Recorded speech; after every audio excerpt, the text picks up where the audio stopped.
تو ٹاپک اور چھڑ جائے گا،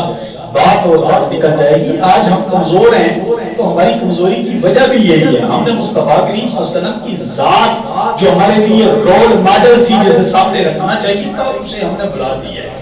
اور آج ذلیل ہے کہ نہیں ہے؟ پوری کائنات کے اندر جہاں بھی خون بہتا ہے، آپ ریسرچ کر کے دیکھ لیں، وہاں مسلمانوں کا خون بہ رہا ہے۔ کسی کافر، کسی یہودی، کسی نصرانی کا خون نہیں بہتا، جب بھی بہتا ہے سب سے زیادہ تعداد میں مصطفیٰ کریم صلی اللہ علیہ وآلہ وسلم کی بارگاہ میں صاحب جنگ لڑ کے آئے تو کریم آقا علیہ السلام نے ارشاد فرمایا آج تم پہ غلبہ ہے، لیکن ایک وقت آئے گا جب تم پوری دنیا کے اندر مغلوب ہو کے رہ جاؤ گے۔ مطلب یہ ہے کہ غالب آ جائیں گے، یہود و نصارہ کافر تم مغلوب ہو گے۔ کریم آقا علیہ السلام کی بارگاہ میں صحابہ نے عرض کی یا رسول اللہ کیا اس وقت ہم جو اس حالت کے اندر ہوں گے ہماری تعداد کم ہوگی؟ کریم آقا علیہ السلام نے فرمایا اس وقت تمہاری تعداد اتنی ہوگی جیسے سیلاب آئے نا، تو سیلاب کے اندر جناب والا جیسے جاگ ہوتی ہے پانی کے اوپر، اس طرح تمہاری حالت ہوگی، تعداد میں اتنے ہوں گے لیکن بے رتبت، بے معیار، بے توقیر ہو جاؤ گے۔ اور حضرت بالکل یہی بات ہے۔ آج دیکھیں تو جناب والا 6 ارب اس پوری دنیا کی آبادی، اور اس میں تقریباً 2.25 ارب آبادی مسلمانوں کی ہے، لیکن جہاں بھی پس رہا ہے مسلمان پس رہا ہے، جہاں بھی جناب والا یہ نہیں کہ ہونا نہیں، اللہ تعالیٰ کے فضل و کرم سے اس نے غالب آنا ہے۔ مصطفیٰ کریم صلی اللہ علیہ وسلم نے یہ بھی ارشاد فرمایا حضرت حسن رضی اللہ تعالیٰ عنہ کی آل میں سے حضرت امام مہدی آئے گے۔ آپ نے ارشاد فرمایا ایک وقت آئے گا جب بھیڑ اور بھیڑیا دونوں ایک گھاٹ سے پانی پیئیں گے، لیکن وہ اس قدر بے خوف ہوگا، اسے پتا ہوگا اسلام کا قانون اتنا غالب ہے کہ اب نہ بھیڑیا مجھے نقصان پہنچا سکتا ہے، نہ میں مجھے اس سے خوفزدہ ہونے کی ضرورت ہے۔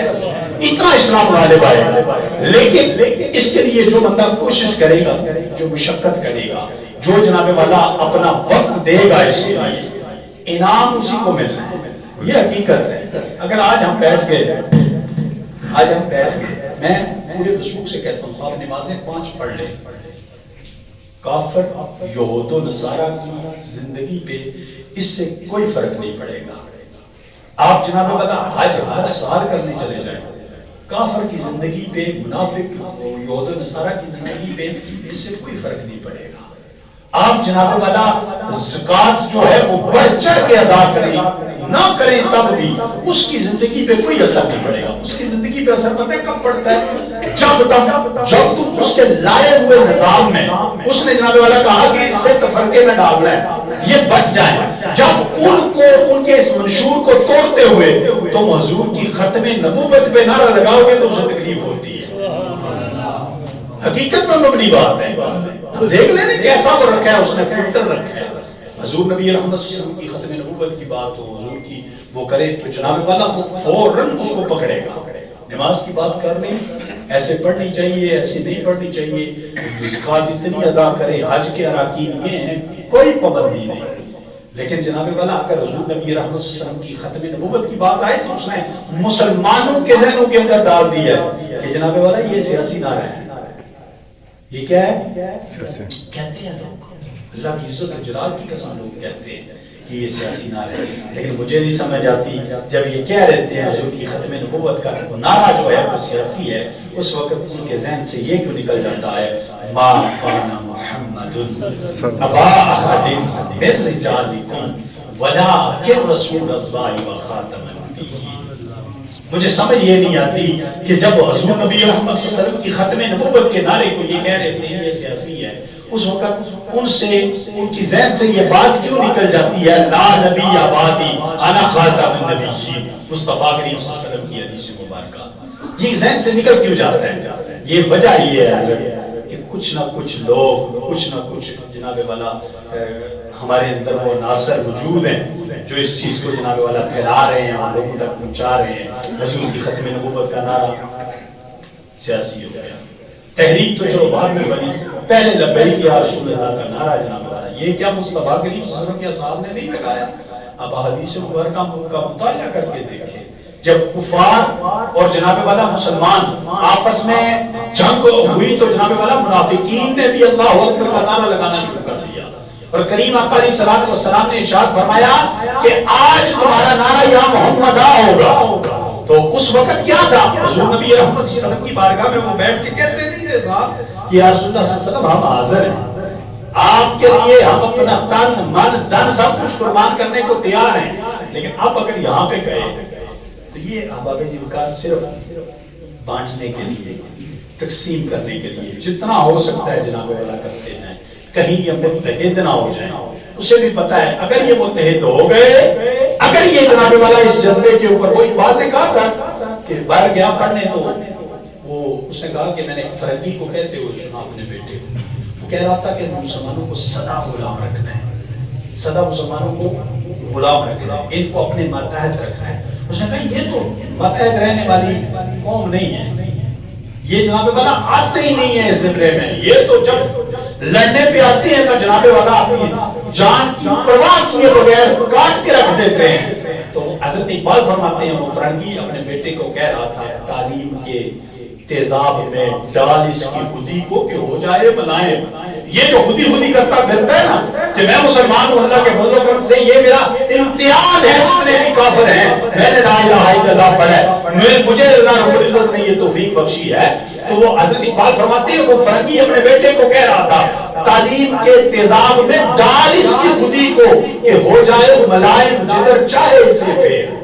اس نے کہا جناب اللہ آپ ان کو تعلیم ایسی پڑھانی ہے، اب کوئی ضرورت نہیں ہے ان کے ساتھ لڑنے کی نہ جھگڑنے کی، ان کو تعلیم ایسی پڑھائیں جو باتیں ہم نے کرنی ہے یہ خود ایک دوسرے کے خلاف کرتے ہیں۔ آج ہو نہیں رہی، آج باتیں کر نہیں رہے جناب والا، حضور کی ختم نبوت کا یہ معاملہ ہے جسے کچھ پتہ نہیں، کریم آقا علیہ الصلوۃ والسلام نے وہ بات دیکھیں جی یہ سیاسی ہے، یہ قرآن ہے، تو احباب ذوالفقار سب کچھ فنا ہو جاتا ہے۔ یہ جس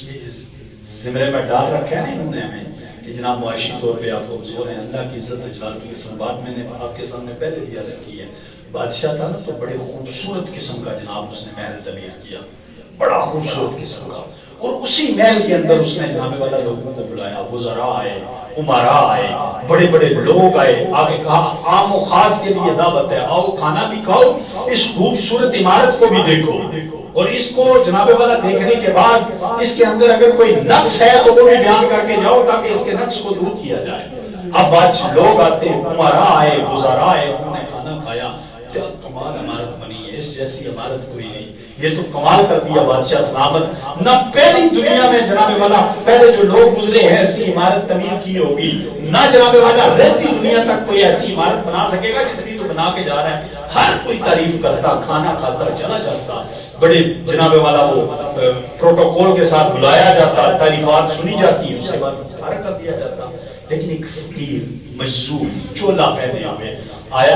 اور آ کے جناب والا کھانا دیا، کہنے لگا بڑی خوبصورت ہے پر ایک نقص ہے، بڑی خوبصورت ہے ایک نقص ہے، بڑی خوبصورت ہے ایک نقص ہے۔ جناب والا کہتا جاتا، بات چلتی چلتی بادشاہ تک پہنچی، اس نے کہا امراء بھی آئے ہیں، وزراء بھی آئے ہیں، بڑے بڑے لوگوں نے دیکھ کے کہا کہ جناب والا اس کے اندر کوئی نقص ہے ہی نہیں، کوئی خرابی نہیں جو ہم کہیں بادشاہ ٹھیک کر دے۔ لیکن بادشاہ سلامت جناب والا وہ فقیر اور گدڑی والے سے پوچھنے لگا تجھے اس میں کیا نقص نظر آیا؟ بڑے بڑے امراء کہہ رہے تھے کوئی نقص نہیں، تو کہتا ہے نقص ہے۔ وہ کہنے لگا بادشاہ بات یہ ہے تو نے بڑی کمال کی بنائی اور کہتا ہے نقص کوئی نہیں، واقعی تیری بات ٹھیک ہوگی لیکن مجھے اس کے اندر ایک نقص نظر آتا ہے۔ بادشاہ پوچھنے لگا کیا؟ وہ کہنے لگا یہ ہمیشہ باقی رہنے والی نہیں ہے۔ فقیر کہنے لگا یہ ہمیشہ باقی رہنے والی نہیں ہے، اس نے ایک نہ ایک دن بیٹھ جانا ہے، یہ اس کے اندر نقص ہے۔ تو احباب ذوالفقار جتنا بھی جمع کر لیں، جتنا بھی اکٹھا کر لیں، حقیقت یہی ہے کہ ایک وقت آئے گا یہ درے کا درا رہ جانا ہے، بلکہ اولیاء کی زندگی اور جناب والا متقی لوگوں کی زندگی پڑھیں تو ان کا یہی ملتا ہے کہ جو کمایا ہے اسے اللہ کے راستے میں زیادہ سے زیادہ خرچ کریں۔ کیوں؟ اگر جناب والا یہ باقی بچ گیا، آج اولاد اسے غلط رستوں میں استعمال کرتی رہی تو اللہ کی بارگاہ میں مجھے یہ بھی حساب دینا پڑے گا، یہ بھی میں نے جا کے حساب دینے کما کے دے آیا تھا اولاد کو، اولاد کس راستے کے اندر خرچ کرتی ہے۔ ضرورت ہے، ضرورت ہے اس